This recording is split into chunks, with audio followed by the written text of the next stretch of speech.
The 745 Express was a silver thread stitching together the sleepy towns that dotted the mountain valley. To its passengers, it was a mundane ritual, a familiar cradle of light and noise carrying them to their daily lives. On this crisp autumn morning, sunlight dappled through the windows, glinting off coffee cups and newspapers. Commuters scrolled through phones, a student dozed against the window, and a young couple shared a smile, their hands intertwined. The world inside was orderly, predictable, safe. 17 miles ahead, on a single-track section carved into a granite cliffside, a massive old oak, rotten at its core, finally surrendered to a night of heavy rain. With a groan that echoed faintly through the misty valley, it tore itself from the earth. It fell not away from the tracks, but directly across them, its gnarled branches splayed like desperate claws over the rails. The signal system, designed for obstacles on the track, registered the intrusion instantly. A red light began to pulse in the signal box miles away, and an automatic warning was sent to the train's control system. In the locomotive, veteran engineer Elias Vance saw the alarm flash on his console. He heard the automated warning chime, a sound that always sent a jolt of adrenaline through him, no matter how routine. His hands, rough and capable, immediately moved to the controls. He throttled back and initiated the emergency brake sequence.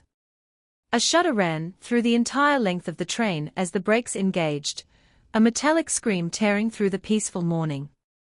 Passengers were thrown forward. Coffee cups flew, laptops slid from tables, and a collective gasp of shock and fear replaced the gentle hum of conversation. The world outside the windows, once a blur of serene beauty, became a nauseating whirl. The couple's clasped hands tightened to a white-knuckled grip. The dozing student was jolted awake into a nightmare. Elias knew it wouldn't be enough. Physics was a cruel and unnegotiable master. The train was heavy, its momentum immense, and the distance to the obstruction far too short. He could only brace himself, his eyes fixed on the curve ahead, beyond which he knew the tree awaited. A lifetime of safe journeys flashed before his eyes in the second before impact. The sound was apocalyptic. The locomotive's cowcatcher, designed for smaller debris, was utterly useless against the ancient, massive trunk. It buckled instantly. The engine reared up like a wounded animal before being violently wrenched off the tracks, its belly tearing open on the shattered rails. The following cars, still propelled forward by their own weight, concertinaed into the wreckage with a series of sickening, explosive crunches.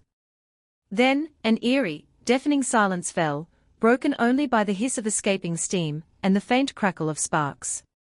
The silver thread was now a twisted, grotesque sculpture of metal and broken glass nestled in the scar it had torn into the mountainside.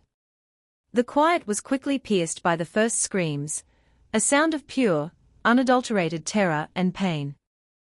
Inside the wreckage, a new world was born, one of darkness, dust, and confusion. A man, bleeding from a cut on his forehead, found himself hanging upside down, held by his seatbelt. The student, miraculously unharmed, crawled through a shattered window, her hands cut on the glass. The young man from the couple was unconscious, his arm bent at an impossible angle, while his partner, trapped by fallen luggage, called his name over and over, her voice cracking with panic. But amid the horror, humanity flickered to life. Those who could move began to help those who could not. Strangers became saviors, using shattered pieces of trim as makeshift levers to free the trapped. A off-duty nurse used a torn scarf as a tourniquet.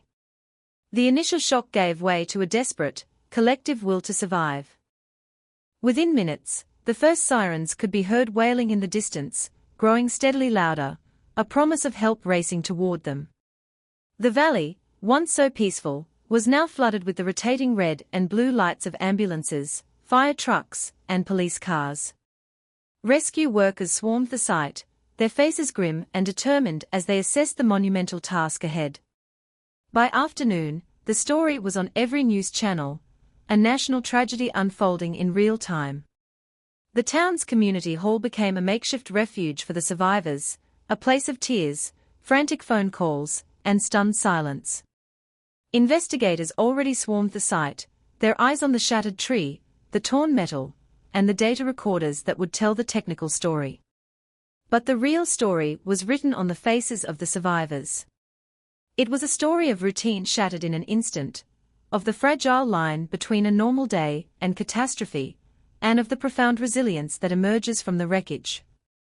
The memory of the sound, the impact, and the dust would linger for a lifetime, a permanent scar on the landscape of their minds. The 7:45 Express would never run again.